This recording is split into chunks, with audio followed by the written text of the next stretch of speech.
Thank you for tuning in for another edition of Hoops Hitting Gems podcast. I'm your host, David Jones, episode number 61.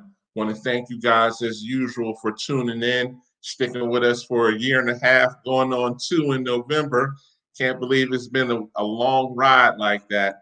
In these 2 years, man, we've had some really good guests, and tonight is no different. Tonight, we're going to lead it off. Good brother, we've been communicating for a good while. Then we got a chance to connect up and run for the Roses this year. We got Coach Mo Smith from Flagler College. How you doing today, man? Man, I'm doing great, David. I appreciate you for having me on. I'm doing wonderful. Such a delight to be on your show, man. Been a big fan for a long time. And I appreciate it, man. When you mentioned that up at that run for the Roses, I was like, I must be getting somewhere. He's paying attention to the show. Definitely. Absolutely, man. Matter of fact, I remember one of my good friends, you remember Mark Gaines when I was at college? Yes, Mark. And so we're best friends, and he called me about 2 years ago, and said, hey, you might want to check out David on Hitting Hoop Gems. Like, man, I've been seeing some girls and they can play.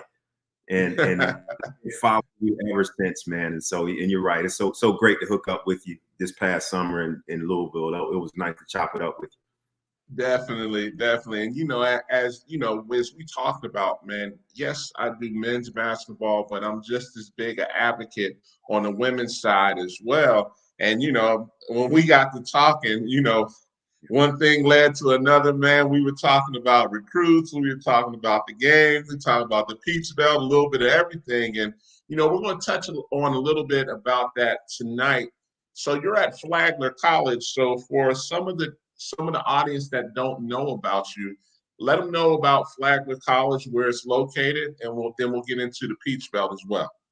Yeah, so Flagler College, we're a Division II school. Of course, we're in the Peach Belt Conference. We are located in Florida. We're on the coast of Florida, right below Jacksonville. Man, it's a growing and booming area. So we're pretty much a part of Jacksonville now, and we're right on the coast. So right on the water.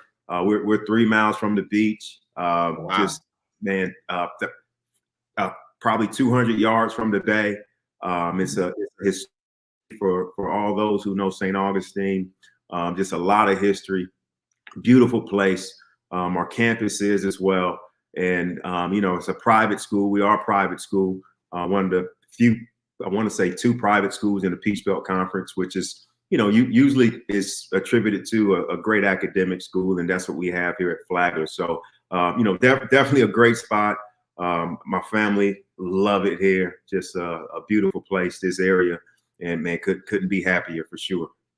So, and I'm glad you just mentioned that. So Flagler's more on the high academic side? Yes, it is. It is. We're one of the premier academic institutions as far as Division II. And a lot of stuff, a lot of things they use to calculate that: graduation rates, test scores, GPAs, especially from a student athletic standpoint. The rate we graduate our student athletes. So it's a really great academic institution. And usually when people go private school, that's what they're trying to, that's their niche. That's what they're trying to, trying to just, join or get into, making sure that they're at a great academic school. And I'm big on that, whether it's high academic D2, D1, NAI, D3. I think it's really big. So from a GPA standpoint, and I know you're looking for the best player, but you have to look at grades too to get them in. What is a GPA needed to get into Flagler? So, a GPA, it's we look for 3.0, the school, at least a 3.0 or higher. And to be honest with you, we wouldn't have it no other way, because it is a challenging academic school. And of course, we want to make sure we're recruiting the right student athlete who can come in and do the work and who's academically ambitious. You know how it is, that ball is going to stop bouncing at some point in time. And, we want to make sure we're setting these young people up for success, after they finish. And so, so the GPA is usually it's a range they give us, but 3.0 is the minimum that they require for our student athletes. Okay. And Yeah. so what is Flagler known for on the academic side? So like the kids on your team or just in general, the student athletes, what do they normally major in? So we have a strong education Okay. department. That's a great major here. It's one of the top, in the Southeast. Our business major is really good. And then, we're a liberal arts schools. And so with that being said, there's just a variety of majors in a huge quantity that you can choose from to major in, and just the opportunities for kids to graduate and just walk into the workforce, because that's when it's all said and done. That's what we want. And so we provide that opportunity for a lot of not only our student athletes, but our students as well. But, our education, we have a great law program. I mentioned, already mentioned the business, which is really strong. And so those are, I would say, are probably our strongest, and those are the majority of ones that our kids are majoring in, and communication as well. So broadcasting and communication, we do have a couple of our young ladies who went into sports broadcasting, which is pretty neat. So Okay. we got a journalism, broadcasting, communication department as well. Oh, wow. Man, it's funny you mentioned that, and I'm glad I know that. My son is real big on broadcasting. He's trying to follow in the footsteps. So, man, that might have to be something we check out there, definitely, especially on the high academic side, because that's what we're looking for as well. He's So, a great role model in front of him, man, to emulate as far as with following in your footsteps. So he's going to be in great shape, David. We're not worried about him. He'll be in great shape. man, we just trying to do it the right way. Just another young man, just trying to lead him in the right footsteps, man. And when I hear about situations like that, man, listen, we'll be talking more after the show. Trust me, we'll definitely be talking more. So, let's talk about what you have going on with your roster for 22-23. How many returners do you have? So we have actually 7 returners. Wow, okay. We have 6 new players. Okay. So we're kind of in a really good position. So out of our returners, we only have 1 senior Wow. on our entire roster, and so and then she's a medical redshirt senior, and so she tore her ACL last year, and she was granted this year back. And outside of that, we're young, but I would say we're young and experienced, because 3 or 4 returners, they're either sophomores and I think 1 junior, and they all play valuable minutes for us, right? And that's huge, because when it's all said and done, you want to make sure players are battle tested. They kind of been through the fire, and if you and if players and our young ladies, if they were kind of put in that situation at a young spot, like how they were as freshmen and sophomores, it was very encouraging. So they had to grow up fast, kind of the sink and swim mentality. And we had some young ladies who we're very high on coming back as returners, and we got some really young, some talented young ladies who are coming in. We signed 4 freshmen and 2 transfers, and so we're really excited about what we have coming in. It's a good blend. We're young overall, but I just feel like this team is definitely got a great attitude. Feel like they're hungry. They're working now. They're excited. The passion is there. You can always see the commitment is there, and that's all encouraging to know that you got a good group who's willing to put in the work, and they're showing some ownership, doing things on their own before coaches get a hold. Right, that's the true sign, right? And that's what's encouraging to our coaching staff, that they're doing those things. Yeah, yes, indeed. So last year, where did you finish last year in the Peach Belt? So last year we actually finished. Let me see. It was 7th or 8th. It was 7th. Okay. Yeah. We played the number 2 seed Lander. Oh yeah, Lander was pretty good. Yeah. It was strong. My goodness, strong. And so we finished 7th, and the craziest thing is the Peach Belt is so competitive. We were, I want to say 3 or 4 games from third place. Yeah, yeah. So Because it was a log jam last year between like Clayton State, Georgia Southwestern, you guys. Yeah, it was tough. Like you said, you were just a few games from being in third and what hosting basically, right? That That's first right. round, right? Yep, that's right. The Peach Belt is so competitive, of course, talented, but the coaching is just phenomenal. Like, I mean, you have some mainstays here, who've been here for a while and they've been successful, but you got some newer coaches who are coming in with new life, new blood, new philosophies, and man, it keeps you on your toes. I mean, the Peach Belt is strong. It's strong. I mean, it's fun. That's what it's all about. It keeps me sharp for sure, right? But it's a phenomenal conference. Yeah, I mean, and everybody knows Peach Belt on both sides, the women's and men's side, is one of the stronger D2 conferences in the country. And we can atone for that. What Augusta went to the national championship on the men's side, and North Georgia did pretty well as well going into the tournament. So, everybody knows that. Say it again. Or that our men made it to the Final Four. Really? That our men's team, that's right, made it to the Final Four, and so that, I mean, it goes to show you, the Peach Belt is tough on both sides. So I agree with you, Dave. Absolutely, yeah, absolutely, and you would think it would be a little tougher for you to recruit because of the rigorous academics that you guys have, but man, you guys seem to be rolling pretty good. Yeah, you know what? It's attractive. The academic piece is certainly attractive. I came from Georgia College. I was, the head coach there for 10 years, and it was a strong academic school too. And so yes, it was. Mm-hmm.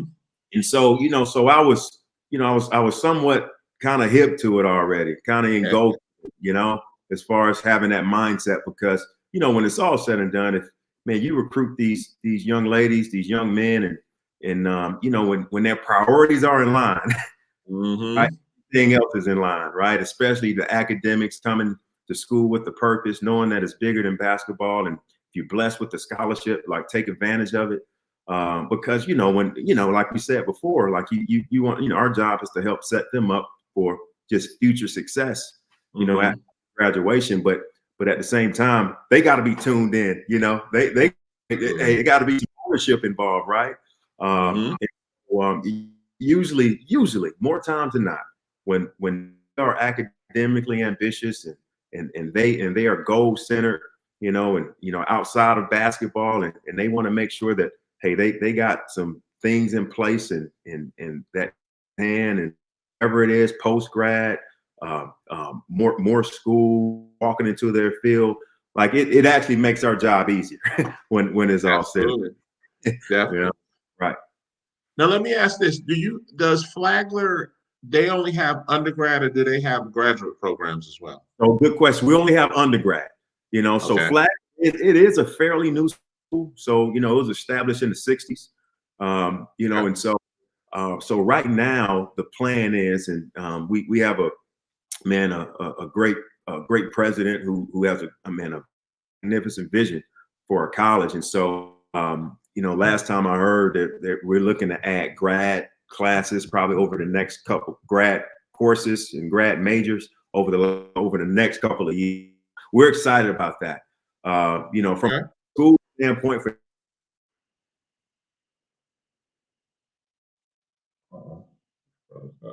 grad transfers, that'll help us, big time. That'll help us big time. So we are excited about that. Just moving forward, we will have those grad courses and grad programs in place.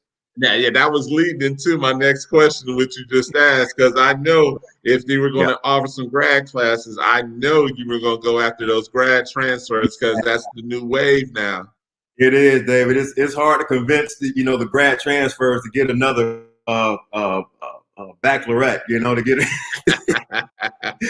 another 4-year degree, and we try our best, but it's I understand, I mean, I will say I've been really impressed with a lot of the transfers that we reached out to, who really like us, like our program, can see themselves playing. But they say, Coach, you don't have the grad class, you don't have the grad courses, you know, and I really want to get a master's degree, you know. Mm-hmm. You know, of course it stings you as a coach because you want that player, but you have to respect that. And to me, that's a good thing, you know, that these student athletes they have center, you know, in that way. And it's funny you mentioned that because that's been the big talk over the past 7, 8 months, and even longer than that is this portal. The portal can be good and the portal can hurt you as well. Yeah. And the new thing for even the coaches, now you guys have to basically re-recruit your own players, especially with the Peach Belt's reputation. Yep. It's pretty safe to say any young lady that is, makes all conference for the Peach Belt, that phone is going to be ringing if they hit the portal. Right, that's right. And I think a lot of it has to do, and you never know, but a lot of it has to do on the front end too, as far as when you bring it in, you know, kid, and you're meeting their family. Like, there's a certain sense that you get a lot of times recruited. This kid's gonna stay here. They love it here, you know, and now sometimes you just don't know. Sometimes they can just bounce on you. Like, I mean, right? But and that's just the way the game is now. But like when it's all said and done, re-recruiting your kids, and for me, I wouldn't say that we probably re-recruit, but we just let them know we care for them. We're willing to invest in them, right? So if we're willing to just invest in you, all right, and if you can find somebody who's willing to invest in you, then that, right? And so one side of it is it's not always greener, but the other side of it is hey, sometimes the situation is just best for the student athlete, to make that transfer and go to another school. So, and I'm glad you said that. So, what if you get a prospect? And I wouldn't really consider this a tough question. Would you be open to bringing them back if they hit the portal? If they hit the portal and they want to come back? That's a good question. Meaning if they didn't find what they were looking for, or maybe like you just said, the grass isn't greener on the other side, and they realize, like, you know what, I got a good thing going at Flagler, but right. I guess sometimes it's the allure of people in the air, like, hey, you can go D1, or you know how it goes, and then they go and see that and say, you know what, my situation at Flagler is just fine with this. Yeah. And you know what? I would be honest with you, because to me, you got to give people the benefit of the doubt, and to even go further, you got to give people the benefit of the doubt, right? Like, you just said it, David. I mean, they got all these people in there, and for us to D2, that's our thing. It's that D1 allure, right? And I gotta remember, man, when I was out of high school, when I was out of junior college, it was all D1. It was D1 or bust, right? Yeah.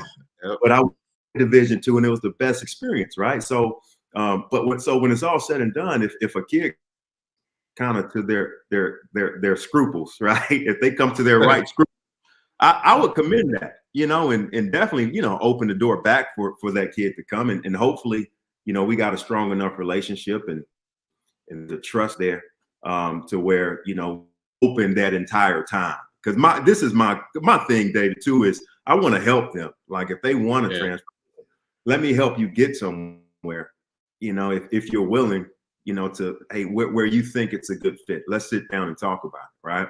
And so I think that'll help kind of eliminate, maybe some bad decisions, or it's actually kind of probably re-recruiting that kid, and that kid not even knowing it, when you help them out like that. So let me ask this, and I'm glad we're just having this conversation.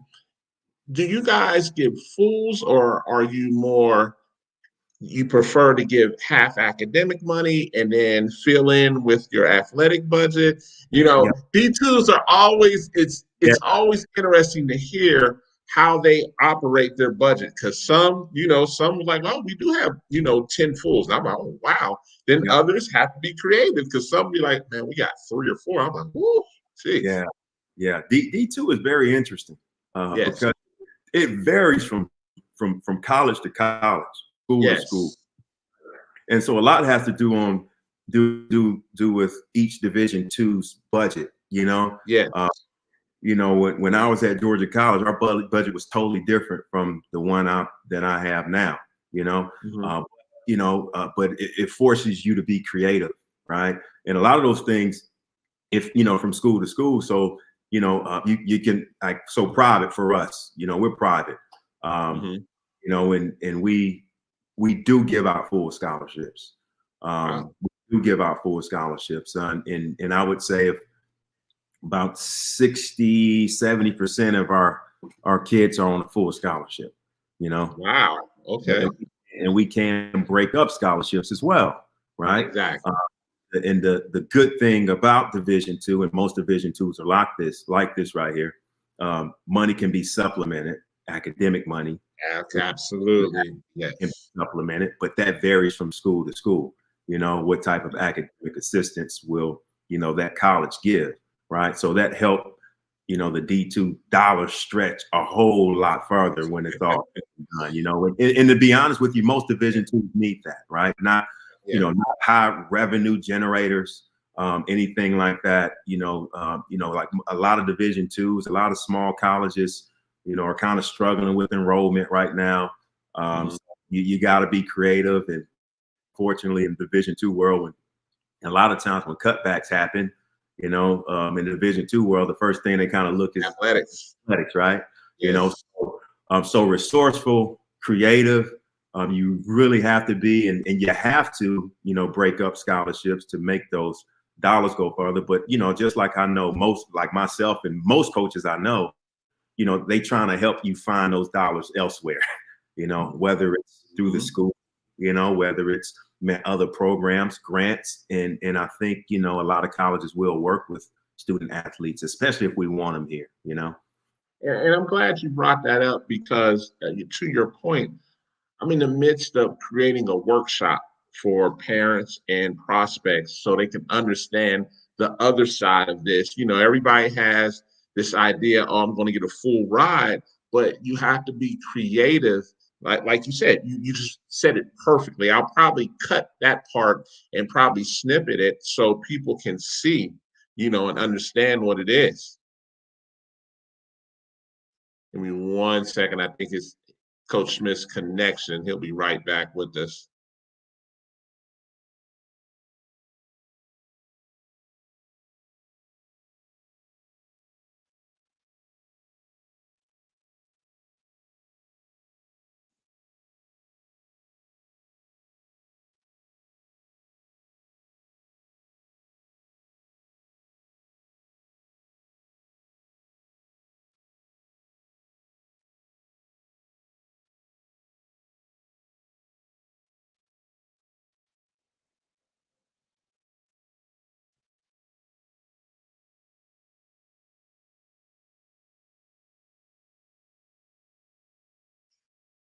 While Coach Smith is coming back with his connection issue. So, what I wanted to talk about, and it's leading basically, and I can easily talk about this until he's able to rejoin us. Um, we're going to start to have a workshop, and this is going to be for parents as well as players. And what Coach Smith was talking about basically was, a lot of times on the D2 and D3 and NAI as well, they split their budgets up. And when they split their budgets up, it's just one of those situations. Just let me know when you're ready, man. I was talking about what we were getting into, so that's no problem at all. We've been having some bad weather down here in Florida. Okay. One thing about Florida, man, these showers have come through, but it's clearing out now. A little thunder. Okay. Sorry about that. Oh no, and listen, you were leading right into something I wanted to speak about because how important it is for prospects to understand if I can call Coach Smith and say, Coach Smith, there's a prospect for you. And a lot of times, hey, he's a 3.7 or a 3.8, and he can get that academic money. And then he's taking the initiative to say, hey, Coach Smith, I went out here and got some outside merit money, and I got $15,000 or $20,000. Can you go ahead and let the audience know how big a deal that is for you in your budget? Yes, it is a huge deal. Because like when it's all said and done, Dave, you hit it right on the head because, like most coaches and like myself, like we're very, very sensitive and aware and understanding of people's financial situations, and everybody's financial situations are different. But we would never, want to offend anybody by an offer. And I think that happens sometimes that, if it's not a full or a certain amount that, people are probably expecting or looking for, that they kind of feel like they're undervalued, right? Yeah. And it's nothing like that a lot of times. A lot of times just the money's just not there. If the money was, we can get it to you, but this is what we can do, right? We're going to try to, get some merit money, right? We're going to try to get academic money for you. We're going to try to, man, just work with some people, on campus and actually work with your high school counselor. I couldn't tell you how many times, I've talked to prospects who were probably on, not a full scholarship, that I just told them to reach out to like their high school counselor, and boom, money's just sitting there. And you hear it all the time. Like, there's so much money sitting there every year because people just don't ask or apply or write that. Correct. Right? And I'm telling you, it happens all the time. And I think it happens like that with a lot of colleges and schools. Like, there are grants there, man, whatever it is, man. I mean, minority grants. If you have a special major, man, first generation, there's so many things out there that you just have to ask and just be dogmatic about, I think, a lot of times. And that's what we try to do as coaches too.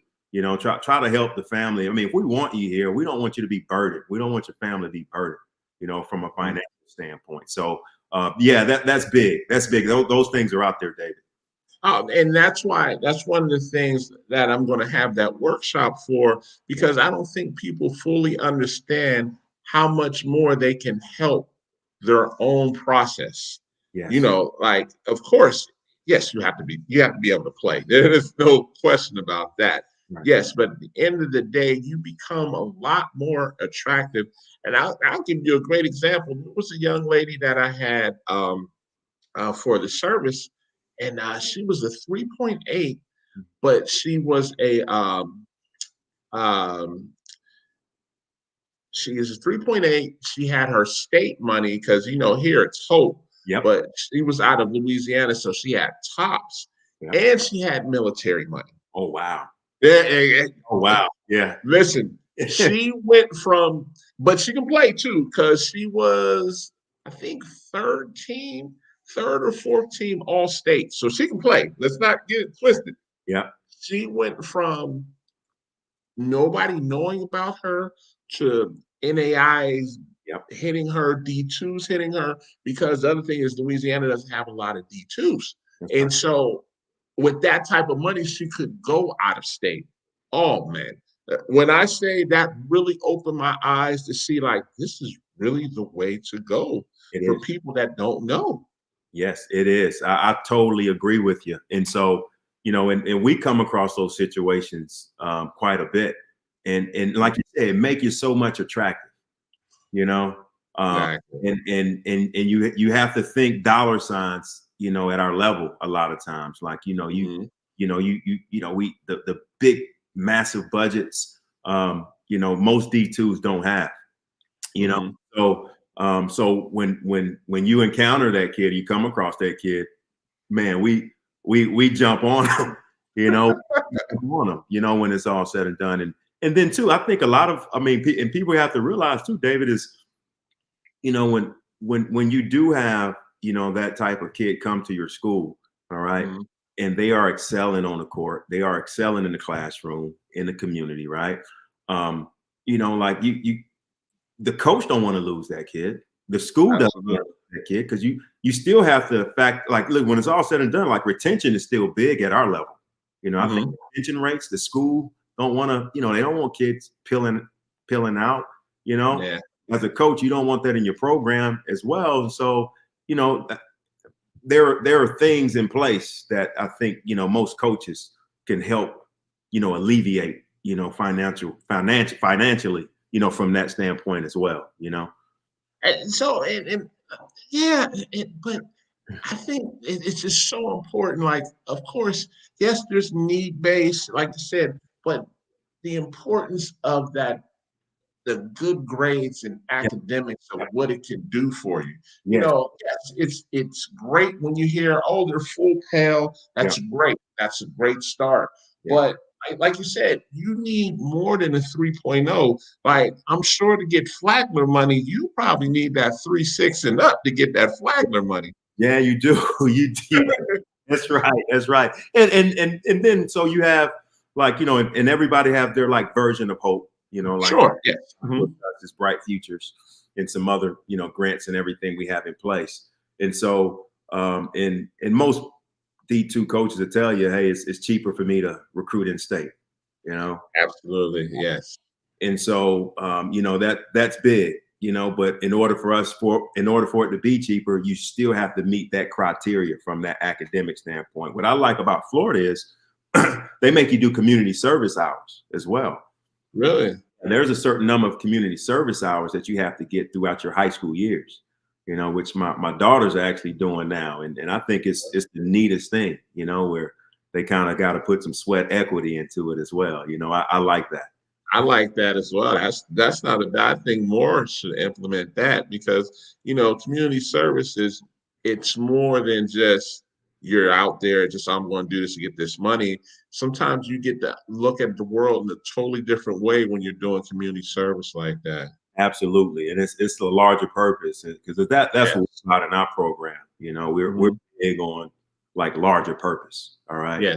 Basketball, we want to hang banners, win championships, win. But when it's all said and done, we want to build something that'll never fade away. Mhm. And it's that larger purpose. Hey, and it's that larger purpose is always tied into. We talk about it all the time. It's always tied into you, helping somebody else. Always. It's always tied into helping somebody else, being a blessing to someone else. And so that's what brings fulfillment, when it's all said and done. Yeah. Definitely. I couldn't agree with you more on that. So let's talk basketball. We could talk Yeah. academics and we could talk, the money part of it. Yeah. How big are you on skill development? So if there's something bigger than big, ginormous, a word to describe it, we're huge on it, David. We're knuckleheads about it, Okay. when it's all said and done, because we're, the way our program is built and our coaching staff, we talk about it all the time. Everything is centered around development.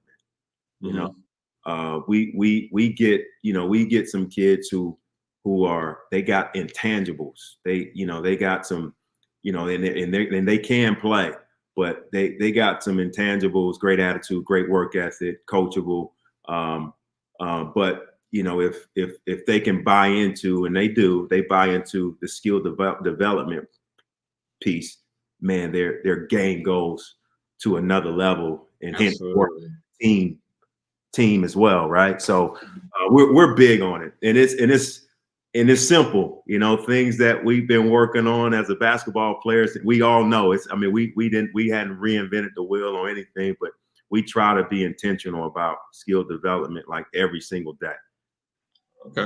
Okay. And yeah, to me, that's what makes a program in these days and times, you have to have a balance with the portal. So yes, you need to bring in the portal players, but in the same sense, you got to bring in those 4-year players that you can groom to possibly turn into that all-time scorer or, something that you basically develop from scratch, And I just look at that I feel like sometimes skill development is undervalued sometimes in certain programs.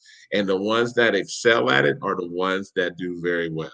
Oh yeah, absolutely. I mean, just we and you know, we and the best teams, you know, the consistently best teams in our conference, that's what they do. You know, it's the little things they make important, you know, and when I mean little things, which is not little big, but you know, the skill development piece, that's really good. And then too, you hit on a good point, you know, because we know like with the portal, you know, and everybody, you know, even when they're transferring Division I, most of the kids are staying Division I, right? Yes. So, and you know this in your profession that you do a great job, you know, in evaluating and knowing where these recruits are. It's a lot of really good high school players still out there, you know, it'll be like that for a while, right? When it's all said and done, because so now, you know, if we're probably forced to bring in more high school kids in our program, it has to be about development. You know, it really has to be about development. Because, you know, when you're talking about a 4-year player, you know, who might be going against some, you know, teams that are loaded with transfers, you know, what's going to be the edge? You know, I mean, you probably have to be more skilled, you know, more developed, you know, develop those things that, you know, most people don't spend as much time doing, you know, and that's what we're trying to pride ourselves in with our program. And listen, not only is it just development, like we both know coming from high school and even coming from JUCO, it's different. It's different. So it's gonna take some time for them to adjust. So with that, do you believe in redshirting or you're not big on redshirting? I don't believe in redshirting. You know, I never was a big advocate for it, you know, but even more so now with the portal, it's like a heck no. You know, I say heck no. But you know, the only way that could work now, and let's just be honest, like it goes back to what we just talked about. The only way a red shirt can work for you is if they're full academic. Right, that's right. But this the other side of it too. But if it's a red shirt, you know, like, you know, for, you know, so you know, and I hate to think this way, you know, and I think a lot of coaches do. And I talk to a lot of coaches, you know, if you're redshirting a kid and that kid develops, well, you know, it's a good chance that kid can leave you too. That is true. That's a great point. So they're gonna graduate in 4 years, or they're gonna have another year, you know. Yeah. So that's true. And that's really what you just said. Boy, I didn't even think about that, because now they become that grand transfer, and now these D1s are like, oh yeah, they're ready now. They're ready. You know, I mean, all that sweat equity you put in them. You know, I mean, that's the name of the game. But at the same time, like, hey, you want to get 4 years out of them if you can, you know, at the very least, you know, get 4 years out of them. Yeah, definitely. Now, let me ask this, and this is a question that I love to ask because people have no idea. We know it. The Peach Belt turns out women that actually go play overseas. Yes, they do. They do. Man, long history. And I'll be honest. So I've been a part of the Peach Belt because I played in the Peach Belt at Georgia College as well on the men's side. So been here since 99. Okay. And I've been following, of course, men and women, you know, that whole time. Of course, you know, the majority of the time coaching women. And so it's so neat, you know, and so, you know, just, you know, rewarding in a sense to see, man, these kids in the Peach Belt, man, they graduate and they go play and make a really good living and sometimes a lot of money and set themselves up, you know, financially for success. And so that happens all the time. I know, you know, we've had a couple kids, you know, in the past that when I was at Georgia College, who played overseas and played professionally, Columbus State, Lander, Clayton, you know, just countless teams and players, you know, playing professionally. Correct. That's a good point. And to me, I always mention that because, you know, as well as I know, if that is the goal, so to speak, you got to go somewhere and be productive, right? Yes. Yes. And when you start, well, I'm gonna go high major or mid major, you may be on that bench for 3 years. That's right. Yeah. I So mean, you don't have those numbers. that's right. You need some film. Exactly. You need some. Exactly. You need some productive film. And I, Mhm. it's to the point where the Peach Belt has a great reputation of really good competition. Where hey, this will transfer. You know, to Exactly. whatever professional league, and it's the proof is in the pudding because a lot of these young ladies be having long sustained professional careers. Definitely. And I tell people this all the time. The Peach Belt is one of the top D2 conferences in the country when you start talking about the Peach Belt. You start talking about the PSAC in Pennsylvania. You start talking about the MIAA, the Lone Star Conference, California's conference, Wisconsin's conference. There's some really good conferences, and it speaks volumes for the Peach Belt to be named amongst those top conferences. And when it comes tournament time, they always do have a good showing as well on both sides. Yes, yes, I agree. I agree. I want to say like I did these numbers, because I tell recruits this because one of the major questions we get is or concerns. Hey, I want to make sure if we're recruiting like a D1 caliber kid, right? Uh, Mm. just like any D1 caliber kid, they're competitive, and so hey, is your conference competitive? you Oh, know, yeah. is it competitive? And yes, it is. And so as like our we have a region, and our region comprises of three conferences: the Peach Belt, the SAC, South Atlantic Conference, and Conference Carolinas. And, Hmm. and I might be off on the numbers just a little, so forgive me. Don't make it official, but so you're the representative, of that region. The region champion advances to the Elite Eight, and faces those other seven different regions that are comprised of conferences like ours. So the Peach, Hmm. out of the last 16 years, I want to say, was I want to say 13 out of 16 years.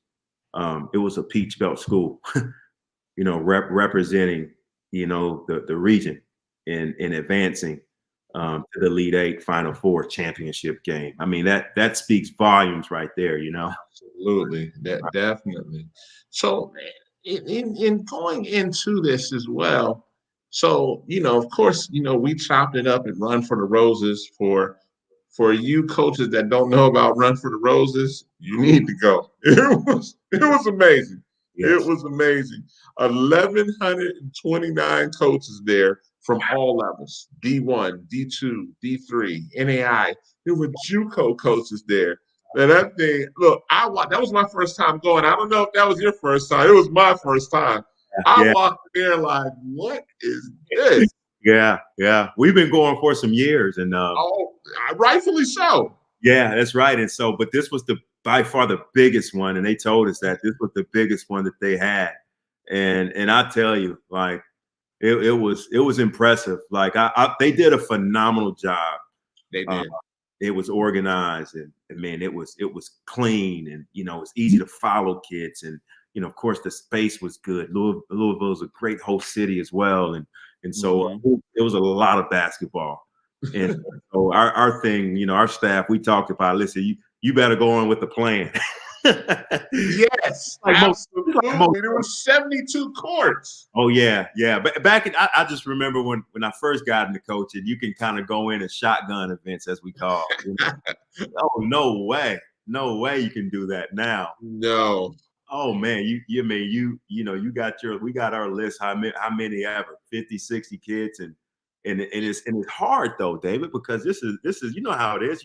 You looking at this kid, and you got 6 courts around you, and you see this talent. And so Yeah. you like the kid who with that red ball kind of bounces across your path, your sight, right? And you're chasing that red ball everywhere, that bright, shiny red ball, right? It's fun. It's fun. It's you gotta, it takes eyes and focus, and of course a lot of great communication with your staff to kind of locate and evaluate, like how we want to do. But but man, it's encouraging to know where the game of basketball is too. Oh yeah, definitely, definitely. And I'll take it a step further. Like for me, like yeah, we met on an off court. Really, I mean, we weren't even on the main court. We were on the like considered the off court because the main courts were considered the EYBL courts, right? Yeah, So that's that's right. fine. How about one of the biggest prospects I saw was like on court 15? Wow. Yeah, and I mean, Right. I always remember what Bob Huggins said one day, and it stuck with me that he was going to get some coffee and he came across a recruit that just stuck in his mind. So I always said in these huge events like that, Yeah. don't just, of course, I love watching the big games, sure, but I make it a point to go walk the courts. And boy, I got my exercise in for that one. But in the same sentence, I came across a 6'3" young lady, and Wow. I was like, I Yeah. looked around and there was nobody watching. Yeah. So I sat down, I started taking notes. Yeah. Next thing you know, somebody like yourself came and sat to my left. That's He was right. like, I just noticed, I see what you're looking at. And I was like, yeah, I've never heard this young lady. I'm just looking and it caught my attention. Right. Somebody sits to my right a few minutes later. Yep. And they're saying, hey, I saw you two and I was walking. And those are the type of guys, and I say this 100 times over, and we talked about this as well. Right. A lot of guys will ask, well, who's recruiting her? Or, who else is involved? Right. Who cares? Right. That's right. That's right. Who cares? If this is really somebody for your program, yeah, it's nice that she has all these other offers, but believe if she has all these other offers, your chances are diminished. That's right. Yes. Yes. Absolutely. Yeah. And I looked at that, man. I just looked at it. And so as I started to sit and watch her, and I was like, you know what? This young lady's gonna be good. Yeah. I tweeted out about her that day. And I was like, listen, I was like, for you coaches that are here, you need to pay attention to this young lady. Man, and just like that, this saying goes to this, you never know who's watching. Yeah. That coach reached out to me, not at that point, like about a month and a half later, we met. And he was like, hey man, I'm glad I got to meet you because when you did that tweet, he said we went from 2 coaches to 30 coaches at our games. Yeah. Wow. And he was like, I just wanted to say thank you. I was like, listen, number one, she can play. Yeah. I was like, and then I was like, there's probably going to be even more coaches following her because she's a stud, but she's in the middle of nowhere. So without Run for the Roses or those type of events, me, you, or anybody else wouldn't know that much about her. That's right. That's right. I agree with you. And a lot of that has to do with like who you are now. And I think, the respect, the appreciation that people have, coaches have, AAU, college coaches have for your dedication, for your knowledge. Like we know David, we know hey, listen, Hoops Hidden Gems not going to be just tweeting out anything. I'm serious. Like we all know that. So you got a great reputation. You got a great thing going, and it shows. So when we chopped it up there in Louisville, like, man, I ran into you and man, I sense like your energy, your passion, man. Like you know what I'm saying? Like, I mean, you were into it, man. Like, you were like one of us. You like Bill like you like, exactly. And that's so neat to see. It's so neat to see on the women's side. Yeah. And that's great, man. So I commend you and man, thank you for all you do for our sport. Oh man, thank you guys for accepting me. I remember when I first started, people were like, who's this guy? And I didn't care anything about that because like you said, it was a passion and it's something I really enjoyed. And it just so happened over time, people started like, wait a minute, who is this guy? And like I said, it was wild how do we meet? Talking to another coach, right? Yes, talking to another coach. And once you said it, I was like, man, no way. I exactly knew who you were. From just tuning in to all your podcasts and YouTubes, man, And man, and it was just like we've been We knew each other already. Been hanging out every week with each other. You know? Exactly.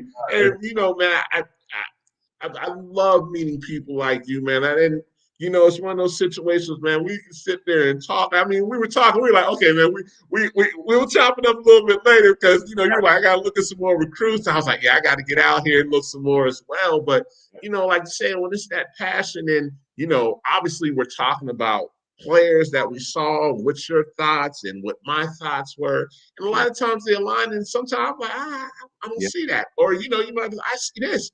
But when you say you see a certain thing, it's not like I'm like, oh, no, you don't know what you're talking about. I'm like, oh, man, I didn't think about that. Because you're looking at it from your program. And then that's something for me to take to be like, you know what? Next time I see Coach Smith, I need to put that in my little notes. This is what he likes. You know, he likes this type of player for this type of reason. I was like, okay, I got you. And that's what I'm talking about, man. Like you're rare in that aspect. You know, like like it's you know, everybody's different. Everybody got their own fit. You know, when it's all said and done, and for you to be considerable in that manner, man, I'm telling you, like you can help a lot of kids get to places where they belong. You know, and to me, that's the most fulfilling part of this. You know, those kids that nobody knew about or didn't have an opportunity, and I say this 100 times over. It shouldn't matter what level. If you get the opportunity to play college basketball, it's a blessing. It's a blessing. And, you know, no telling how that's going to change your life. You go to a Flagler that has a great reputation for academics, that's going to change your life. Yes, that's right. I remember I hung out with a couple of my college buddies a few weekends ago. And we talk about it. We hadn't seen each other in a while, but it was, you know, we got a chance to do like a almost little reunion because you know do everything off and we talk about that because we were, you know, we most of us were like junior college guys, and few of us had Division I offers. I mean, it's unheard of nowadays, but we turned them down and we came to college.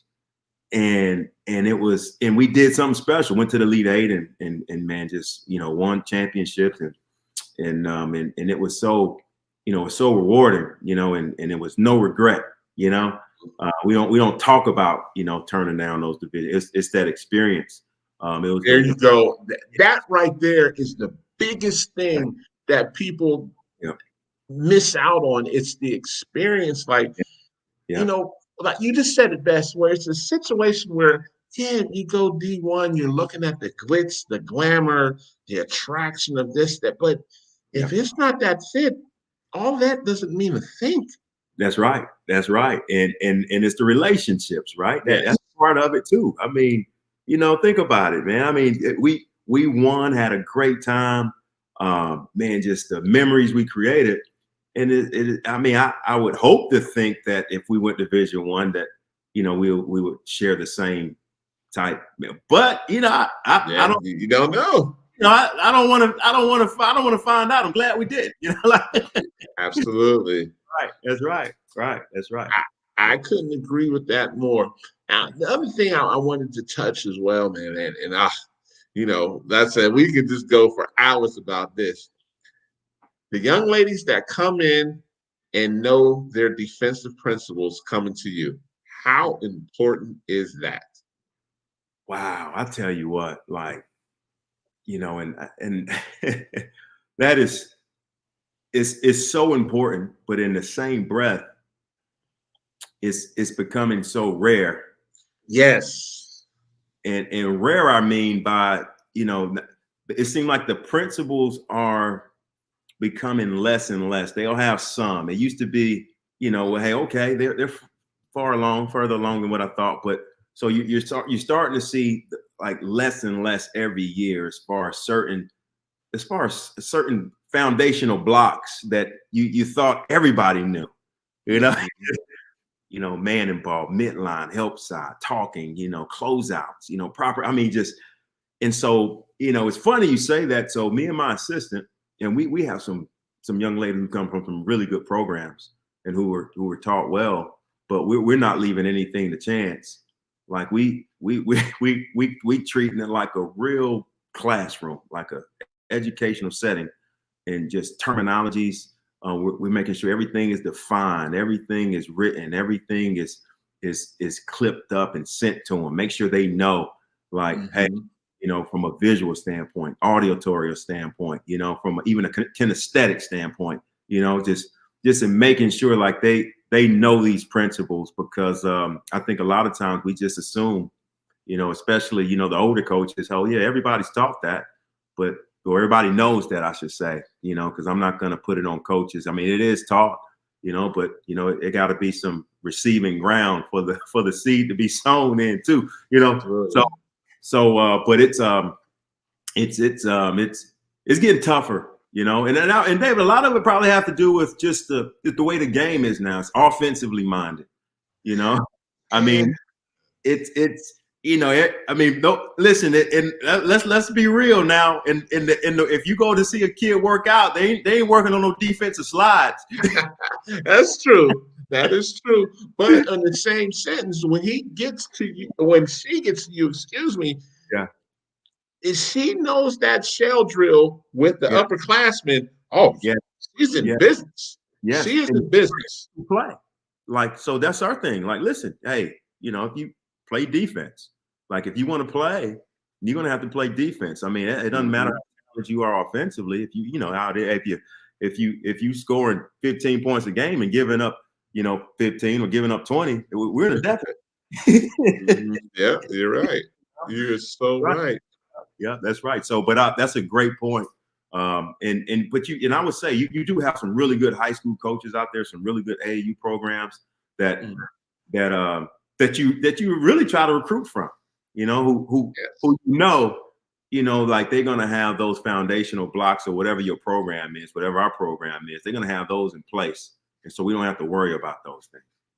I couldn't agree with you more, because, like I said, yes, we talk about academics. Yes, that gets you in the door at Flagler to be a recruitable athlete. But now we're talking tangibles. Okay, what niche do you have besides scoring? Can you rebound? Like you said, are you good, ball off man? Are you good with deflections? Are you good at playing help defense?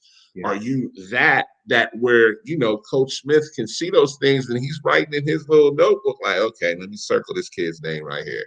Yeah, that's right. That's right. And so, and that's our thing is, our job as coaches, I feel, is, to know what those kids are good at coming in, right? Their strengths, and put them in those roles to be successful, when it's all said and done, and to sell, hey, listen, these are your strengths, and this is how you're going to add value to the team, this, and it might not be scoring, but, you rebound, and us putting you on the best offensive player every night, and locking them up, man, that's better than scoring, so, just things like that, those tangibles that, I think, for us, it's, we kind of look for those prototypical holes or strengths that we need to fill on our team, and everybody can't be a scorer, there you go. So that's the thing. We want to work on, what you're not, strong at the time, that might be considered a weakness, and hopefully that does become a strength by the time you leave, our program. Listen, I those things right there, I can't preach enough for, yes, somebody that hits for 30 that one night at maybe War Games or Run for the Roses, that's going to pique you, like, okay, who is that? But now that they have your interest, the next thing you're going to do is, what else do they do besides score? Yes. And if are they willing to star in that role too? Yeah. Right? Embrace it. Yes, absolutely. Embrace it and star in that role, because you can fulfill that role and not have the right attitude, Yeah, absolutely. And in essence, the team, it's hard for that team to reach its potential, right? And so, but I think that's on us coaches too, to make sure we man, man, listen, this is value. You know, your value in this role. Yeah, I know you embracing it. I appreciate the sacrifice. You know, I know you can do other things, but we need you to do this, and that's just human nature. You know, it's human nature. You know, especially when you know, kids who, you know, probably come to you and they're used to, you know, kind of, you know, being that person who get those buckets. You know, the go-to person, and so. It's the most challenging and rewarding thing, I would say, you know, as a coach, probably at any level, right? Everybody can't be happy, you know, done, you know, happy in those things that they probably want to do, you know. But sometimes they have to accept reality, because you said something as well. When you have that data and you have the video evidence to show, like, this is what you excel at, this is what's going to keep you on the floor, at some point, pride has to be put to the side and say, you know what? If I'm going to play, this is my role. Yes, you hit it right on the head, because and especially with this generation now, they have to see it. You just can't say it for them to believe it. So, you know, if we're statting in practice, all of our live sessions, and we're watching film with you, and we're showing you your percentages in practice and games and scrimmages, right? But we're showing you where you're strong at too, you know? All right, so we need you to do these things, and this is, I mean, do you agree or disagree? You know, because it's in front of you. Numbers, the data, the film, and so, you know, because the kids now, man, they got information at hand. You know, everything's accessible to them. So, you know, and so I think that we can use that as to our advantage as coaches too, as well. Well, now we're starting to talk something even more bigger, because now when you get to college, yes, some high schools do scout very well, but college, you game plan for the other team's weakness. Yeah. Yes. And that's something totally, you know, like, you get exposed like that. And, you know, it's not a bad thing per se, but it's one of those things, like, you have to understand, if you're really strong at something, please believe the head coach and them two assistants are looking like, okay, we cannot let her go right. She's going to kill us. We cannot let her get the ball in the post and do an up and under move. We can't stop her. Like, just certain things, we can't let her swing through and then drop step back to the right. Her right hand's too good. But when you start freezing it up and clipping it up, to your point, and you're showing your players, listen, she's going to do X, Y, and Z. When she gets to Y, stop her right there, because when she gets to Z, you're done. Yes. Great point. You know, so, you know, at the college level, man, and just like in the Peach Belt Conference, my goodness, like, you know, like everybody's strengths, weaknesses, and especially just with the technology nowadays, you know, the that everybody has access to. Like, I mean, numbers don't lie when it's all said and done. So, you know, so like we, you know, now in saying it and doing it, of course, are two different things as far as trying to take away people's weaknesses. And now, but I will say, you know, everybody is, you know, everybody, especially in our conference, we know we know for sure, as far as other opponent's strengths, other opponent's weaknesses, we trying to take those strengths away, and that's a big thing. I mean, that's, you know, the scout for us is super important. We call it the Holy Grail, you know. We call it the Holy Grail, you know, in our season, because, you know, my assistant in particular just put so much time and do a great job at it. And we that's our reference sheet, you know, like we have to follow the game plan. That's part of the game plan. And that too, and that lets you know, so you're talking about a tangible thing, you know, we want to recruit a kid who can process, you know, really quick. Oh man. Like, okay, now you hit some. So last week, boy, how this ties in. So last week I had Larry Hughes on the show. Yay, Larry Hughes. Yes, so I had Larry Hughes. For Allen Iverson. Yes, exactly. And that was one of the biggest things he talked about last week, is how well and how fast you can process information and on the court and in practice is what would make you elite. Yes, yes. And for us, so we don't look for the most athletic player. Mm-hmm.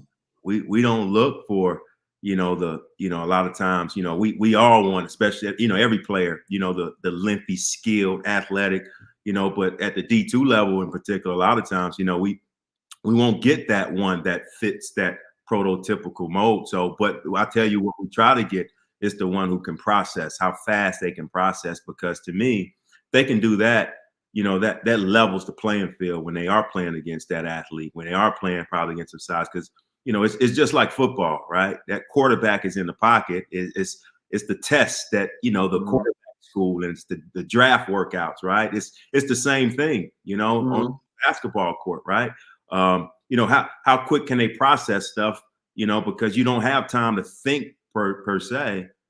Things have to be done instinctively, right? And so exactly. So when it's instinctive, and that's why we say when we recruit a kid with good instincts, that means they process pretty quickly, which something we look for. Now, even with that being said, what takes that person to the next level, a lot of times that processing comes with that extra work before or after practice. Yes. Yeah, it does. It does. And just being in that live setting, as well, like, because that, a lot of times with processing for us is decision making, it can be decision making with the ball, decision making off the ball. It can be, on the defensive end, and knowing angles, on how to draw angles on certain. I mean, those things are, man, those things are they're. I'm not going to say they're hard to coach, but I would think a kid has to be really intentional, right? Like in the classroom, where they're in the, like you're saying, it's the work that they're putting in, it's the studying, the extra studying, it's the film that they're watching on their own. Those things, you're right, help with the instinct, it help with the process, and absolutely, you're exactly right. Man, listen, I could almost do a whole show with you, man. And man, I appreciate you so much for coming on. Oh, man, speaking of which, man, next year what's going to be big. The girls are going to have their own. Well, they had the live period this year in Georgia. Yeah. Next year, the D1 coaches can come. So, last year was good. It was good. Absolutely. It's going to be, and Georgia is good. They do it. They do a great job. That's right. Yes. So, like you got to eat well this year since the D2s and NAIs there. You got to eat real good. Right. But next year, you have to fight next year. Have to fight, man. We'll be out there in the water with them sharks and everybody. But that's a good thing, though. Oh, yeah. And it's good for the game. And the one thing I love about Georgia, because they're trying to emulate on the women's side what they've done on the men's side. The men's high school live period, hands down, is one of the best in the country. Yes. There's no ifs, ands, or buts. But with Georgia being one of the first to do the women's high school live period, it's headed in the right direction to be like the way the boys are, basically. It is. I totally agree. And I'm looking forward to it next year. I am. Oh, yeah. It's a good thing. You're not going to, hopefully there won't be, because the sad thing is when you see kids who need to be playing college ball and they're not afforded the opportunity. Yes, absolutely.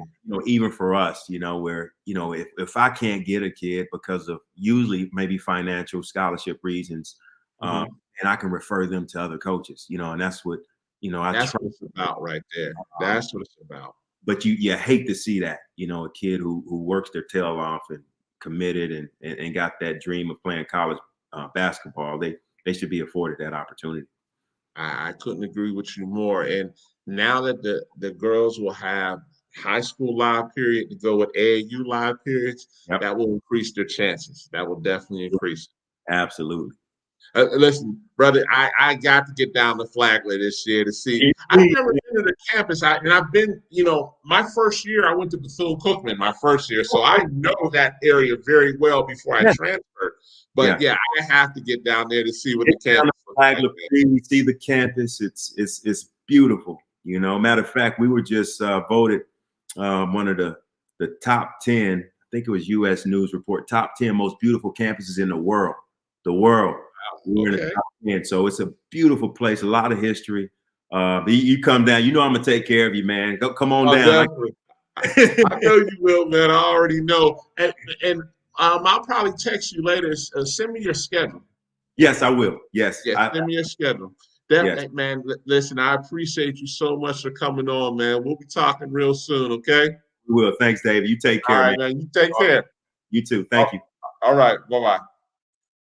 Coach Smith, man, what can I say? Man, when you meet genuinely good people, especially in the business, man, you make it a point to stay in contact and have them in your network. Man, you know, as Corey Black says, your network is your net worth. And he's definitely somebody I treasure to have that relationship with. Next coach, another great guy. Got the pleasure of meeting him at an event in Louisiana a couple weeks ago. I mean, I had already been introduced to him, but I got to meet him face to face. Got Coach Deacon Jones from Louisiana Lafayette. How you doing today, brother? I'm doing awesome. How you doing, my man? I'm good, man. I'm good, man. I see you down there putting in that work as usual, trying to get some more young ladies time. Yeah, trying, my man, trying. You know, hey. And then I gotta get you in, man. I don't want you to think I'm stiff arming you. Oh no, man. Listen, it's school time, so you know your schedule is you putting in them 12, 13, 14-hour days, man. So I know how that's going to go. So, you know, for the people outside of Louisiana, I wanted to bring you on because, you know, people start asking me about, you know, Louisiana Lafayette. They want to know some more about the program. I said, well, let me bring Coach Jones on and let's talk about Louisiana Lafayette, man. Yes. So let me ask you this. So in regards to Louisiana Lafayette, it's in the Sun Belt Conference. And, man, listen, the Sun Belt Conference is going to be loaded up next year. Yeah. Yes, indeed. Y'all going to have some stiff competition next year. And so with that being said, a lot of people understand, man, you got to recruit like you a high major nowadays, brother. Like, a lot of people, I know people looking at you like, oh, I can't believe you're not taking this kid and that kid. And they don't understand your job's on the line and you got to bring the best possible recruits in there, man. Well, I'm going to be honest with you. I think the Sun Belt is an underrated conference. You know, we don't get our just due. Looking at I know we lost Little Rock and UTA, but there was some dominant players in this league. You know, Troy, always a dominant fixture in this league. You know, we always around that top 3-4 every year in this league. So again, you're right. We got to bring in some heavy hitters to stay you know, we don't want to just compete. We want to try to win it. You know, it's one thing to compete, but you want to try to win it. And then you got Southern Miss coming in, James Madison, ODU, and Marshall. And I don't know their DNA or how they, you know, their makeup of their teams. So we got to come prepared. We got to have our ammo.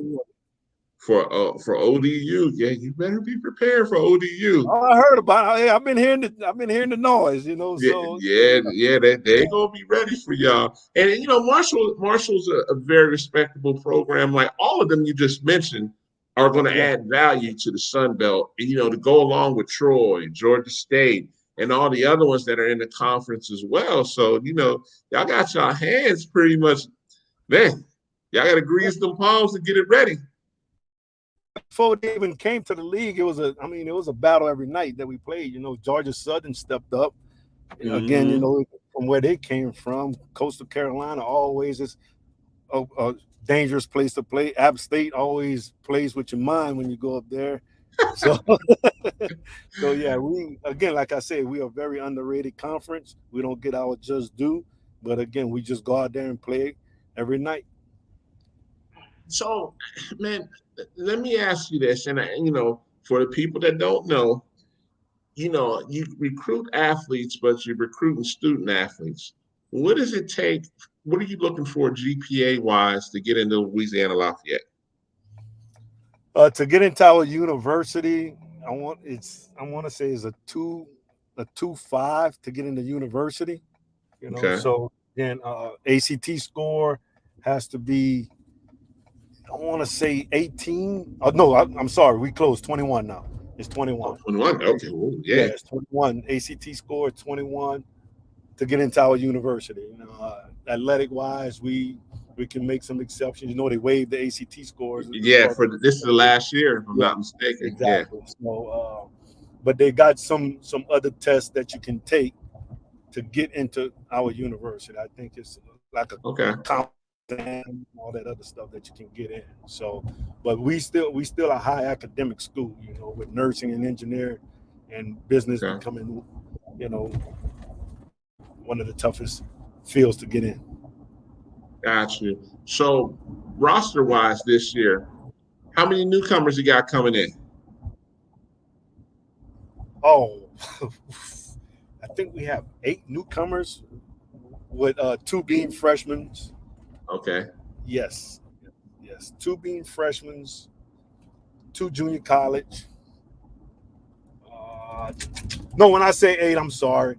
We had some people sitting out, so I call them new. Oh, okay. I got you. Okay. Yeah, so they gonna be new on the court. They've been at practice, so a total of 4. So 2 freshmen and 2 transfers from junior college. So, and I have to ask this as well: how big is that portal now? Since it's a way of life, you have to hit the portal like everybody else nowadays, right? Yes. I think I'm not. Let me say that you don't have to, but to stay competitive, you're gonna need to. I think you still have to build. You still have to build it through recruiting. Yes. And I always use the example of Golden State and Boston Celtics. Okay. Golden State still has their recruits from where they drafted, how they built through the draft. Correct. Coming in straight out. Boston Celtics the same way. The kids that they drafted, and now you might add a piece or two from the free agency. Correct. So again, you still got to build it because these are the young ladies that's going to have your university in their heart because they came in as a freshman. They wear it on their sleeve. And the young ladies who do transfer, they're going to feed off of that energy that the ones that you recruited have for the university. So you still have to build it through recruiting. And you hope that the transfers that you do bring in can feed off of that. So that lets me know that you're also big on development then, if that's the case. Because, when you're bringing in those ones you're grooming, you're looking for that perfect mix. You're looking for those transfers, like you just said, and then you're looking for those 4-year ones that are willing to be developed to turn into something good.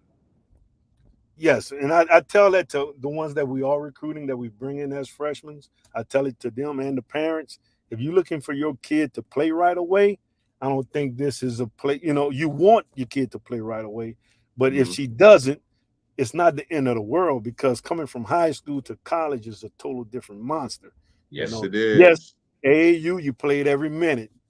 High school, you played every minute. You probably didn't do any wrong in your coach's eyes. So now you come into college and we getting on you for certain things, disciplines as far as spacing wise.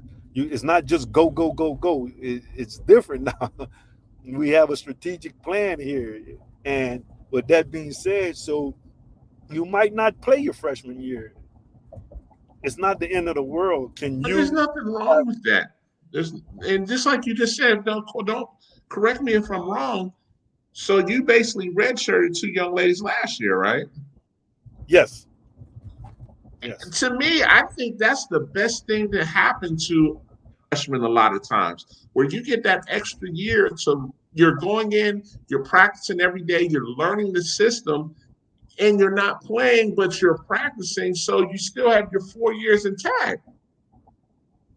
Well, Dave, to be honest with you, I think the kids, meaning the players, may understand that. Is the support system may not understand that. Oh, now see, we get into a whole nother conversation with that. Exactly. So this young lady's in practice every day, and she knows she ain't getting it. She knows she Mhm. might be like, yeah, I'm all right. Let me watch a few more. But when the game time comes and you got your parents wearing the shirts, the Spirit shirts on, and they got the Yeah.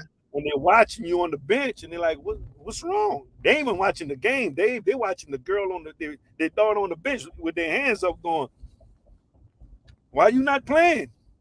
And they're comparing them to the other young lady on the court and saying, "Oh, my daughter can do this, or my daughter can do that. Why she's not playing?" Mhm. And that's why the portal is what it is, because again, I'm not saying that the kid ain't good.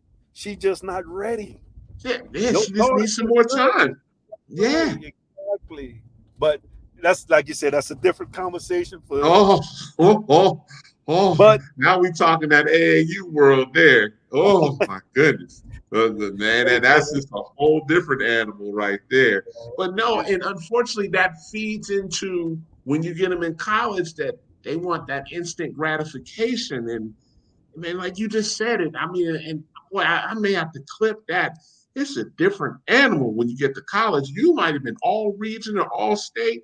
When you step in those lines, whether it be Louisiana Lafayette or any other school, all that means nothing. but yeah, there's no disrespect to high school coaches because I speak to them all the time. But I'm gonna use this kid for what she can bring to win the game. This is what, and nobody can stop her. Why change it? She's gonna play. Nobody can stop her. So will I develop her? Maybe, maybe not. It's development off season, but doing this game right now, if nobody can stop her doing what she's doing, and like say she goes right the whole time and nobody can stop her, you think a coach gonna tell her go left for what? You got you got 40 points going right. Who can You're stop right. you? You're So then right. when you get to college and now you have that same athleticism stopping in front of you, and now that right hand doesn't look as good. Mm-hmm. And then you know, well, we tried to work on the left hand, she just didn't want. Well, I get it, I get it. So it's like adopting a kid at 18. I tell that to everybody. You know, And if you just have set in your ways a lot of times. Yeah. and they set in their ways, if you're gonna adopt a kid at 18 and they set in their ways, you is a losing battle. I mean, that's a point there where then that comes down to the coaching staff has to look to say, is the juice worth the squeeze? Is, to deal, is this person really that good to say, hey, we're going to say we're going to develop you, but we need you to trust in us and buy in. You know what I mean? That's the biggest word. A lot of times people hear buy in and they may get turned off, but it's the honest. Listen, you have to buy in. We may redshirt you. We're going to develop you, but we need you to be patient because you may not play to your sophomore junior. Let me tell you something. I'm gonna call you the other D Jones because I'm the first D. Now I'm messing with you. But let me tell you something, my man. That buy-in, and that's why the transfer portal is what it is. But we gonna say the same thing that the previous coach just said to him. Oh But now yeah, we gotta make it look good and say, "Oh, this coach treat me better or is doing something better." Well, maybe the treatment might be better, but the basketball part of it is gonna that all don't be change. the same. Yeah. Will all be the same. So Mhm. don't think you're gonna come get a different version of the basketball part of it because we steal from one another. I steal a lot. I watch a lot of stuff. I'm continuous learning. Mhm. However, the treatment, how we treat young ladies, might be different. So that's why and maybe that's why you get a better version in the transfer because I'm gonna treat you better, so maybe you play better, you know. So, but don't think the basketball aspect of it is gonna change. You still got to produce no matter what. You got to Still have produce. to produce. Still have to And work out. Still have to put in the work. Still have to go mhm. lift weights. Still have to go to study hall, go do treatment and all that other stuff. The basketball part of it won't ever change. Now, how you getting treated? Hopefully, you get treated better at your next stop. I that's as honest as it can get right there. I mean, because you know, it's not going to change too much. A lot of people, like you just said it best. A lot of people look at this like, oh, I'm going to leave per se Lafayette and I'm going to go to Lamar, or I'm going to go to New Orleans, or I'm going to go somewhere else in the region and it's going to be any different. Maybe the sets may be a little different, but what you just described, that's universal. That's not going to change. That part is going to be the main thing. One of my buddies like to say, keep the main thing, and that's what it's going to be. And they're going to hold you accountable just like they did at your last stop. Now, like you said, to your point, they may treat you a little bit different, sure.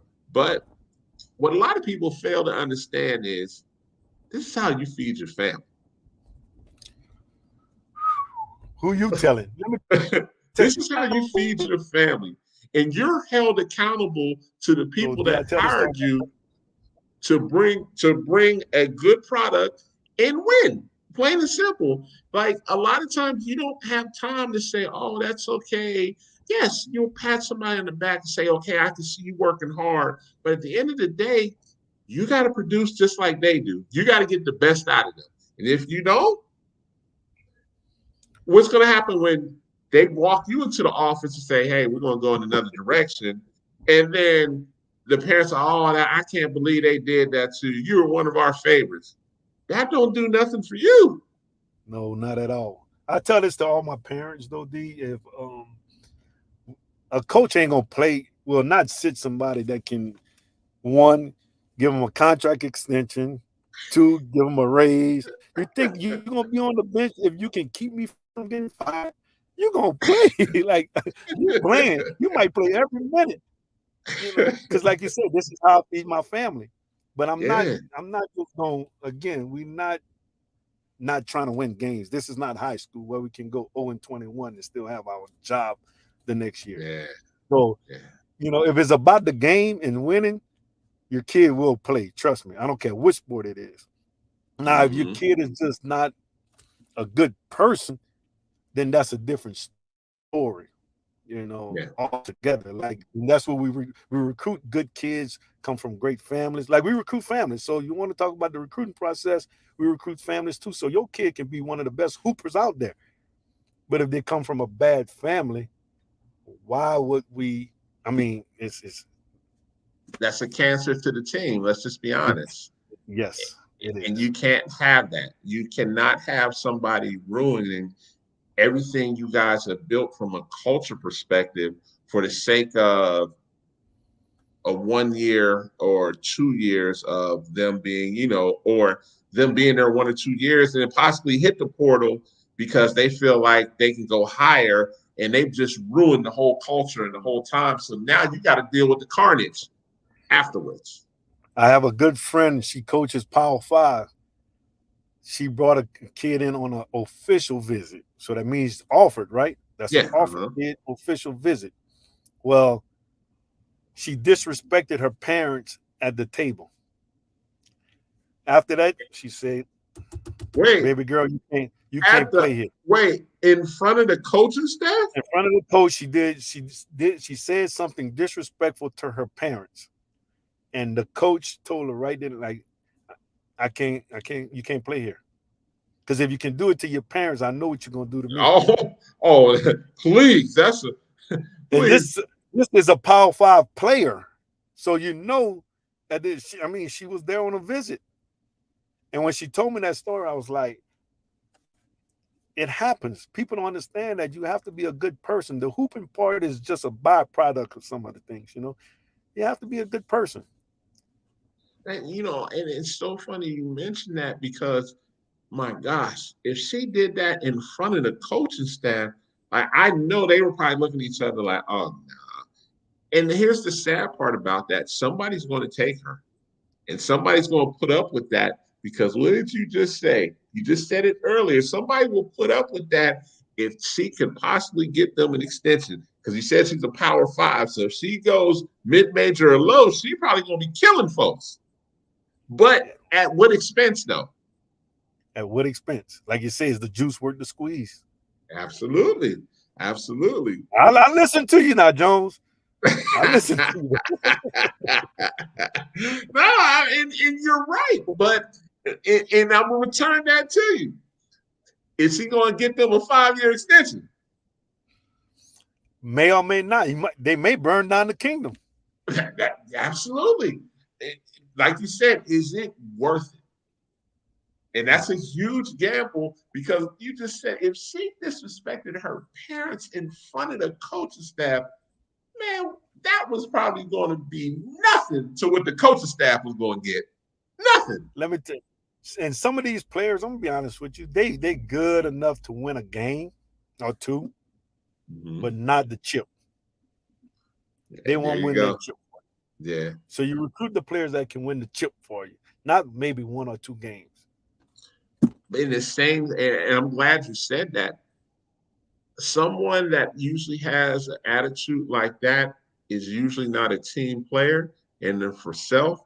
So they go like you to your whole analogy, they'll win you 2 or 3 games. But when it comes down to digging in dirty with that team to get them over the hump, she about self. You know what I mean?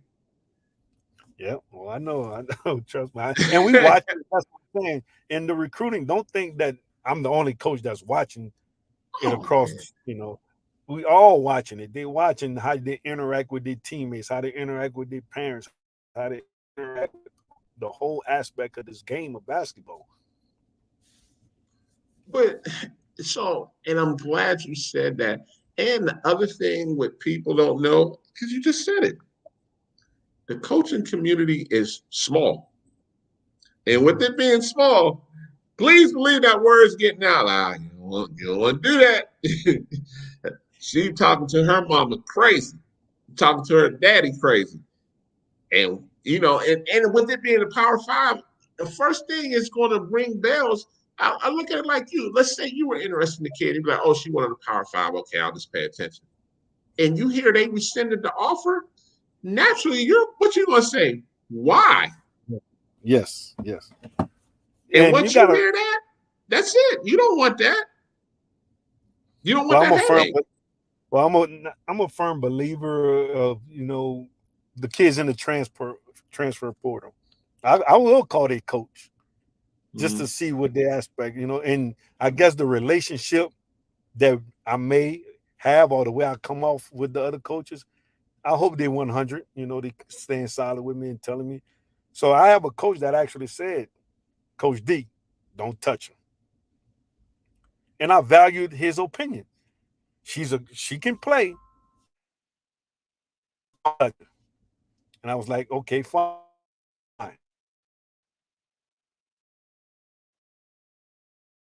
Let me ask you this. When they say don't touch her, do you do more research or that's it right there? No, I do my own. I do some more research, but again, I dig deep. Why should I not touch her? Why? Yeah, there you go. Yeah. What's the baggage? Because again, I know she can play because I wouldn't be calling you. Mm-hmm. But second of all, is she worth it? And he tells me why not to touch her. Mm-hmm. And I got to do like, hey, I'm trying to win the chip, not a game. She might help me win a game, but she might not help me win the chip because of the baggage that comes along with it. All right. Mm-hmm. And so I call another coach up and he's like, D, you can take it. Because I would take her back. She's leaving because of X, Y, Z. That's why she's leaving. I get why she's leaving. I really wanted her to stay, but I get why she's leaving. I'm touching that. Because now I can talk to her, dispel, help her with whatever she's going through. This might be the place for you. So everybody in the portal ain't bad, but you got to do your homework. Per se. Yeah. You got to do your homework. You got to talk to these coaches. Don't disrespect the other coach. That's all I like. Talk to, we all in it together for these young, I hope we all in it together, but we in it for these young ladies. Again, we sit down by each other in recruiting and continuing ed. We go to these, well, I know I go to continue education. I always try to every year go to at least one or better two yourself. Absolutely. Myself. And I'm sitting next to these coaches. So if I have somebody in the portal they want, call me. I'll let you know. I'm going to keep it, like I said, I'm gonna keep it 100 with you, and vice versa. When I call you, I hope you do the same, and then let me decipher from that. So now I got a burning question for you, and I always want to pick your brain on this. Shoe or independent?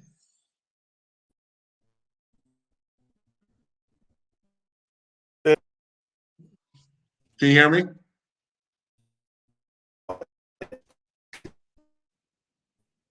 You cut out. I can Okay, you okay, I say can hear shoe you or now. independent? Yeah, shoe or independent? You talking about AAU, right? Yeah, yep. Uh-huh. Shoe or independent? I always say go with the fit of your daughter. Is the right Okay. fit for your daughter. Okay. Meaning, and I would tell that to a lot of parents. The advice I give you ain't gonna be the same advice I give your partner that's on the side of you. So you might be ear hustling. Well, damn, D, you didn't tell me that.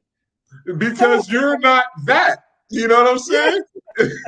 So why would I tell you that? Y'all in different boats, y'all in different situations. Mhm. So again, it's different. I know, and then financially, it all depends on Great where you point. want to go, who's recruiting your kid.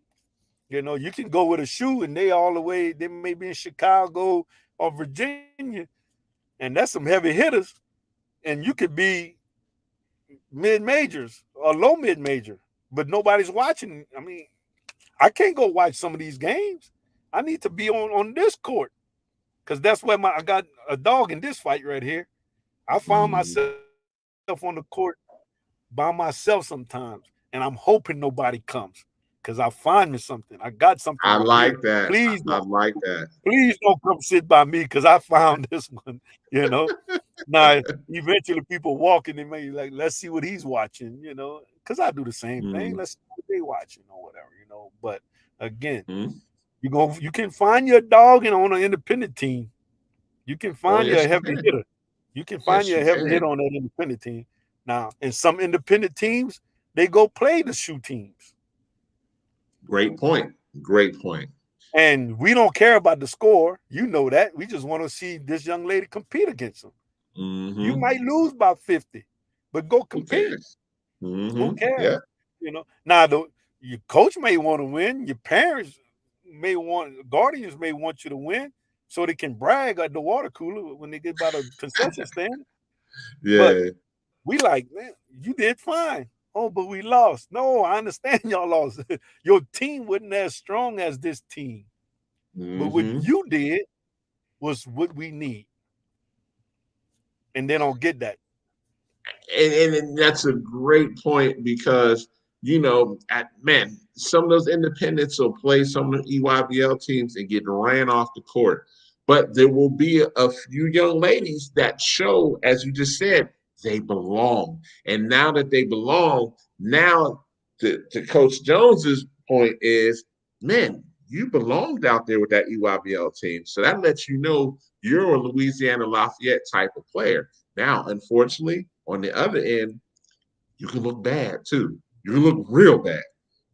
And now it looked like you don't belong out here at all. Well, how you Right? look bad, I'm gonna be honest with you and that may be one little, it's your body language, how you come Yes. across, with the referees, how you come across with your coach.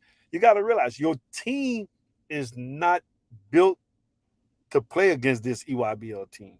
Yeah. But you are. So I'm gonna surround you with some heavy hitters just like you, so we can go play these Power 5 schools on my non-conference and to Mm-hmm. battle my conference against the Troys, the UTA. Well, Little Rocks, they're not there anymore, but to go Yeah. against the ODUs, the Coastals, whoever, Georgia Southerns, whoever they may be, Texas State, so forth. So I'm preparing you for the conference, but I have some hitters with you. I got some players alongside of you now to where you don't have to carry it all by yourself. So yeah, you can look bad because you're trying to do too much Yeah. against this team, or you playing for that scholarship. You got to realize they're playing for the scholarship. You got the coaches looking at us on the sideline, the players looking at us on the side. You got the parents. Oh, baby, you got to go. They're sitting. Look who's watching. And it's like, and that's stressful for a kid. Yeah, that's that's stressful. true. I can see what they go through. You know, I can understand the pressures of it for a kid. And especially when it's their first time, you know, if they're fortunate enough to experience that in ninth grade, by the time they get to 11th, their nerves are a little better by that time. But, you know, a lot of times, you know, some of these 23s, that was their first time on the big stage. You know what I'm saying? And now you got the parents like, okay, you see Lafayette's over there.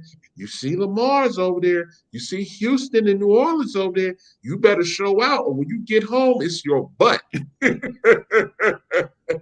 know what I mean? So that's even extra pressure right there. Well, the court should be their comfort zone. Is the ride home is where they're nervous at. To and from the game, they're nervous because that's a different story, man. Yeah, that's a whole different story right there. And that's their support. That's who they know. That's who they trust. That's who helps them with the decision making. So that's who's been with them for 18 years of their lives, man. Yes, that's true. I agree with you, man. But here's the problem with that. A lot of these parents, and you know this, are unrealistic. Yeah. When they're unrealistic, okay, it's D1 or bust. D2 is beneath you. D3 is not even an option. And NAI is just for people that can't play. And that's complete nonsense. That's complete nonsense.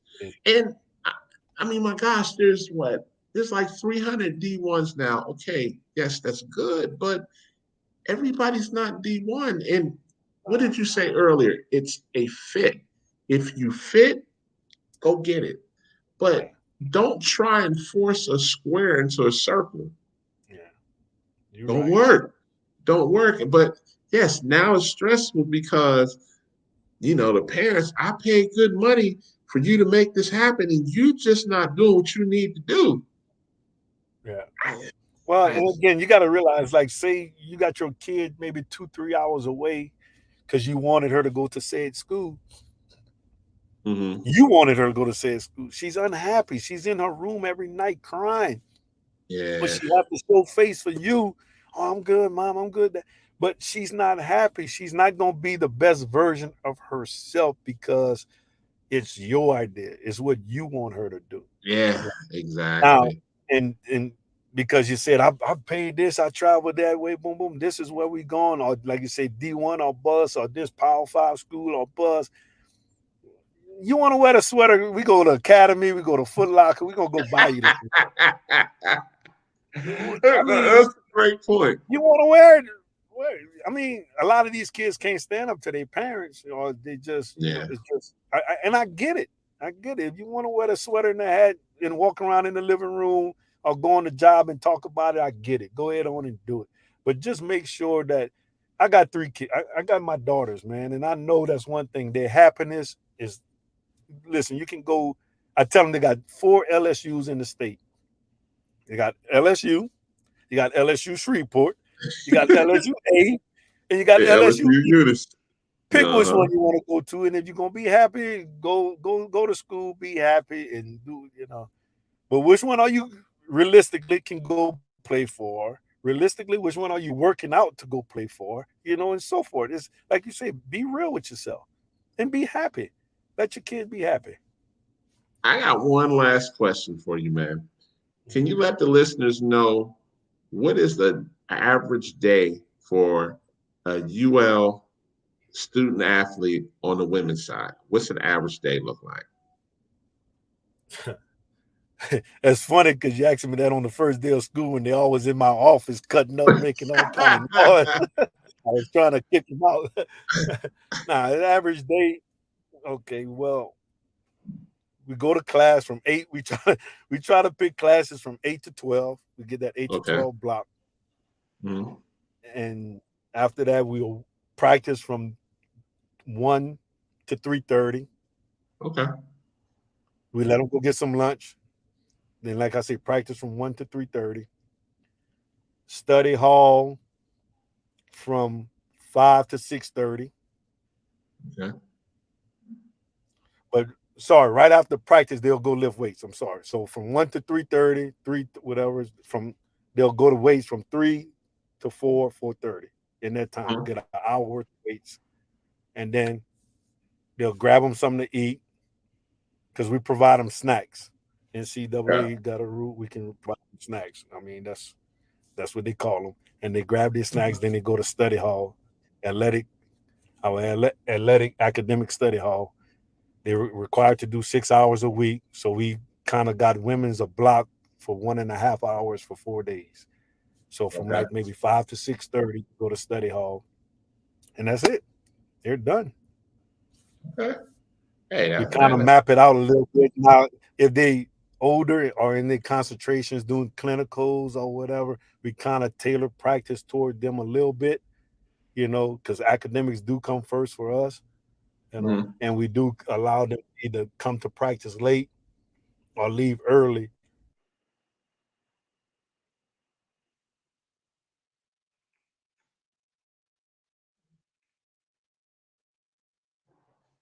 You freezing up? It's your phone. You freezing up?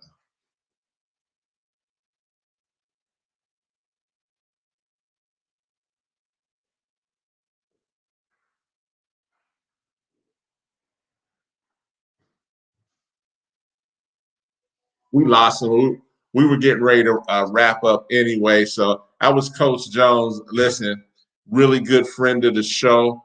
I want to thank both guests for coming on. Hold on one second. He's coming back. Okay. You back? So yeah. So that last question, like I said, we try to get them to schedule classes early from that 8 to 12 o'clock block, Monday through Friday. Practice from 1 to 3:30ish. Lift weights from either 3:30ish to 4:30. They grab them another little snack, lunch, whatever. Study hall from 5 to 6:30 or 5:30 to 7. We do that 4 days a week, Monday, Tuesday, Wednesday, Thursday, because we require 6 hours a week of study hall if you in study hall. And then, like I said, you have the rest of the day to yourself. Okay. Listen, man, I appreciate you coming on. And, for the people that don't know about Louisiana Lafayette outside of the Southeastern, Midwest region, I can vouch for it. You definitely at least want to check them out. You definitely want to check out Coach Jones. He does a great job. He's passionate about this. And Louisiana Lafayette is a good school to attend as well. And I wanted to bring them on. So for my people in the Northeast, my people in the, Midwest and the Michigans, Ohio areas, take a look at Louisiana Lafayette, man. They're up and coming. And I'm telling you, that Sun Belt Conference, as we both know, is nothing to play with. So that'll do it for tonight. Oh, man, I appreciate you cutting in and out, but I appreciate you coming on, man. Listen, man, this won't be the last time you come on the show, man. And, I'll be in and out of Lafayette and the Lake Charles area. So, I got to come through there anyway to holler at you, man, okay? The food, man. We got the best food. Oh, I'm coming for that. Trust me, I know all about that. Trust me. Next time I come, we're going to chop it up. I told Marcus, it's on me, Lincoln, it's on me. Next time I come, it's on and popping because, like I said, they turned me on to the crawfish because I really had never had it before. Oh, we're going to give you the crawfish and we're going to pull out the black pot. Oh, let's do it. Because so the last time I was in Lake Charles, they turned me on to the slaw. Oh, really? Oh, okay. Yeah. Who did that? Listen, I'm a new man now. I'm a new man. I'm a new man because at first I was looking like, I don't know about all this. Man, I got your address, man. You're going to change your address. Man, listen. Look, between that and the roux, I didn't know about the roux either. Listen. I feel like I almost got my bachelor's. I'm getting there. Trust me. We're gonna have to talk off air, man. We can't let all Oh, definitely. Hey, man, I appreciate it, man. Hey, do me a favor. Send me your schedule, man. Is your schedule out yet? Yes, no, I'm waiting on one more contract, but I'm gonna still send it to you though, because it's Okay. I'm gonna send it to you though. I got you. I'm waiting on one more contract, and then we be done. Okay, yeah, because I know I'll be out that way because I'm going to Showdown at the Lake this year. I'm covering that. I'm covering that. We gonna be there. We'll talk. Yeah, we'll definitely talk, Hey, man. But we're gonna talk in the hospitality room too. oh, no doubt, no doubt. You already know. Hey, man, listen, I appreciate you, man. We're gonna talk soon, man. I gotta wrap this up. Look, I got a media meeting I gotta go to in 7 minutes, man. But we need to do it again, though. We need to do it again. Oh, absolutely, man, absolutely. As a matter of fact, I'm gonna get my I need to get my Lafayette credential for one of the games when I come out there, man. Definitely. I got you. Definitely. So, man, listen, we're gonna talk some more, man. And thank you for coming on. So the folks know outside of that market that Louisiana Lafayette's a valuable option, man. I tell everybody, get your Louisiana girl on your team. If you want to win, get that Louisiana bread. Hey, listen, now you know they be talking about, hey, they'll put roots on you though. Nah, that was good. Hey, man, we're gonna talk, man, before we get all out of hand on here, man. All right, take care, all right? All right, my man. Have a good one. All right, take care, man. Hey, listen, Coach Jones, man, a good friend of the show. Listen, I want to thank everybody for tuning in tonight. Great show as usual. We're going to keep doing this thing. And, man, I meant what I said in regards to having, I'm going to start doing these workshops to help, recruits understand the recruiting process a lot better and to understand that, if you don't get a full ride, there's other ways to supplement that other half that you have to pay if that's the case. There are ways, and people need to understand that makes you an even more attractive recruit as well. That's going to do it for tonight. Thank everybody that came on the show. Coach Mo Smith, Coach Deacon Jones, I appreciate y'all as usual. Next week, we got another great show. We're going to have, speaking of which, we're probably going to have somebody come on and talk about the merit money as well. So I think that's going to be big to go with the coaches that'll come on the show. And it'll be time for Dr. Hassler to come on and do her sports medicine talk as well. So that'll wrap it up for tonight. I appreciate everybody for coming on. I'm David Jones from Hoops Hitting Gems. You all have a good night.